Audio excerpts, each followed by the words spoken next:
ময়মনসিংহ নগরীর মাসকান্দা আন্তজেলা বাস টার্মিনালে অবৈধ স্থাপনা উচ্ছেদ অভিযান চালিয়েছে ময়মনসিংহ সিটি কর্পোরেশন।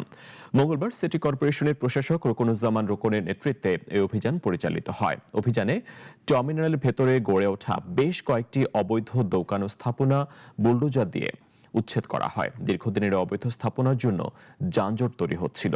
এই সমস্যা নিরসনেই উচ্ছেদ অভিযান চালানো হয়েছে বলে জানিয়েছেন প্রশাসক। এ সময় সিটি কর্পোরেশনের কর্মকর্তা কর্মচারী এবং আইনশৃঙ্খলা রক্ষা বাহিনীর সদস্যরা উপস্থিত ছিলেন।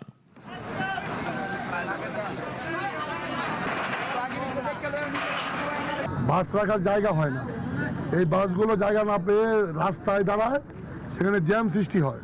প্রচুর অবৈধ স্থাপনা, যেগুলোর কোনো কাগজ নাই, পত্র নাই, সিটি কর্পোরেশনের কাছে বৈধভাবে কোনো দলিল নাই, সেগুলো আজকে আমরা উচ্ছেদ অভিযান শুরু করেছি।